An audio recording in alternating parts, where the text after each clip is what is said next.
मुझे लगता है 6-8 महीने पहले किसी सलाहकार ने उनको सलाह दी होगी कि झूठ बोलो तो बार बार बोलो, बार बार बोलो, बार बार बोलो। अभी तक वो अपने मुख्यमंत्री का चेहरा घोषित नहीं कर सके। ये बेरोजगारी ऐसे जो भ्रष्टाचारी लोग हैं या जो इनके एजेंट हैं, कमीशन एजेंट हैं, उनके लिए है। आम आदमी को काम करने के लिए काम पर्याप्त है। हरियाणा में औद्योगिक विकास इतना हुआ है कि हर आदमी को काम मिलता है। मुझे लगता है 6-8 महीने पहले किसी सलाहकार ने उनको सलाह दी होगी कि झूठ बोलो तो बार बार बोलो, बार बार बोलो, बार बार बोलो। गोएबल्स का एक सिद्धांत है कि बार बार झूठ बोलने से कभी कभी लोग भ्रमित हो जाते हैं, तो लोगों को भ्रमित करने के लिए उन्होंने एक हथकंडा बनाया था। लेकिन जैसे चुनाव नजदीक आए उनकी पोल पट्टी खुलने लग गई। उन्होंने सबसे पहले तो अपना कॉन्फिडेंस खो बैठे कि जब उन्होंने कहा कि हम किसी से गठबंधन करना चाहते हैं। गठबंधन किसी ने आगे बढ़ के किया नहीं। इसी प्रकार अभी तक वो अपने मुख्यमंत्री का चेहरा घोषित नहीं कर सके। हमने मुख्यमंत्री का चेहरा घोषित किया। लोगों के जीवन को सरल बनाने में हमने कितने काम किए। आज भी जनता के, मैं कहता हूं, सिर चढ़ जैसे जादू बोलता है। बिना खर्ची बिना पर्ची की नौकरी का विषय हर कोई करता है। ट्रांसफर पॉलिसी का विषय हर कोई करता है। घर बैठे लोगों की पेंशन बनती है, हर कोई बोलता है। आयुष्मान कार्ड की इतनी भारी जो एक छूट दे करके और स्वास्थ्य का जो बीमा मोदी जी ने कराया वो हर कोई बोलता है। लोगों को मकान मिले हर कोई बोलता है। किसान जो है उसको घर बैठे और उसका मुआवजा भी मिलता है, पहले की अपेक्षा कई गुना ज्यादा मिला है।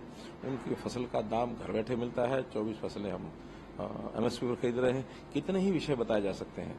कौशल रोजगार के नाते हमने नौजवानों को कुशलतापूर्वक कौशल उनका बढ़ा करके उनको, चाहे प्राइवेट नौकरी है चाहे सरकारी है, इवन विदेश में भी हम लोगों ने अपना फॉरेन कोऑपरेशन डिपार्टमेंट के माध्यम से ओवरसीज प्लेसमेंट सेल बना करके विदेश में भी लोग भेजने शुरू किए। तो इसलिए इनकी किसी बात में दम नहीं है, कोई भी विषय नहीं है। इनके समय में कांग्रेस में लोग भयभीत थे, अत्याचार से पीड़ित थे, और कितने ही अत्याचार खास करके अनुसूचित जाति के ऊपर हुए वो आज भी गिने जाते हैं। लोग एक एक करके टिप्स पर याद करते हैं। इसी प्रकार से उस समय भ्रष्टाचार का कितना बड़ा बोलबाला था। कोई व्यक्ति भी यानी उस भ्रष्टाचार से अछूता नहीं था। इनके जो एजेंट्स थे, इनके जो जितने बिचौलिए थे, उन सबको हमने भी बेकार कर दिया। और इसी उनकी बेकारी के कारण से वो अपने आकाओं के कान भरते हैं। हरियाणा में बेरोजगारी होगी, बेरोजगारी हो गई। ये बेरोजगारी ऐसे जो भ्रष्टाचारी लोग हैं या जो इनके एजेंट हैं, कमीशन एजेंट है, उनके लिए है। आम आदमी को काम करने के लिए काम पर्याप्त है। हरियाणा में औद्योगिक विकास इतना हुआ है कि हर आदमी को काम मिलता है। और केवल अब पहले तो केवल गुरुग्राम में, मैं कह सकता हूं फरीदाबाद में, आज तो एनसीआर के सब जिलों में, और एनसीआर नहीं, जीटी रोड के ऊपर सब जिलों में, इधर हिसार सिरसा तक सब तरफ उद्योग ही उद्योग हैं। मेरा तो ये कहना है कि जितना इस 10 साल में लोगों ने एक ईज ऑफ लिविंग के नाते राहत महसूस की है, वो पिछले 10 साल का कांग्रेस का राज सुन करके या उसका आभास करके थर-थर कांपते हैं। तो सर, आपको लगता है कि रही है, लेकिन सवाल ये है कि राहुल गांधी की अगर बात करें या अन्य लीडर की बात करें, इस बार भी उन्होंने खटाखट ऑफर दे दिया है।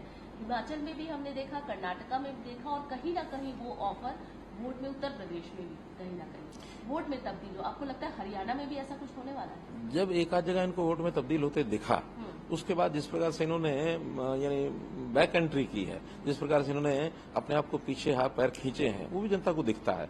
आज हिमाचल प्रदेश में उन्होंने बिजली के बिल लेने शुरू कर दिए जो मुफ्त किए थे। आज उन्होंने जो उनको हिम स्वास्थ्य योजना जो थी, ठीक से योजना का नाम मुझे ध्यान नहीं आ रहा, वो भी 3 दिन पहले उन्होंने वापस ले ली कि हमारे ऊपर आर्थिक दबाव इतना है, हम केवल सरकारी अस्पतालों में तो फ्री इलाज देंगे, प्राइवेट अस्पतालों में नहीं देंगे। आखिर उन्होंने शुरू तो सबके लिए किया था। और इसी प्रकार से ओपीएस की बात और एनपीएस की बात वो करते रहे। उन्होंने ओपीएस कहीं आज तक लागू की नहीं है। हमने एनपीएस की बजाय अब यूपीएस कह दिया है, यानी यूनिफाइड पेंशन स्कीम, जिसके अंदर प्राय वही लाभ जो ओल्ड पेंशन स्कीम में थे, वही लाभ यूनिफाइड पेंशन स्कीम में भी मिलेंगे। तो इसलिए अब हर किसी को पता है कि भारतीय जनता पार्टी के शासन जहां जहां है, जो करना होता है वही कहते हैं। हम अपने बजट का हिसाब लगाए कहते हैं, बिना बजट के हिसाब लगाए कभी कहते नहीं है। और ये वोटों को भ्रमित करने के लिए इस प्रकार के जो विषय छोड़ते हैं। विषय अब तो नेताओं के कहने का नहीं रहा, अब तो जनता क्या समझती है विषय वो है।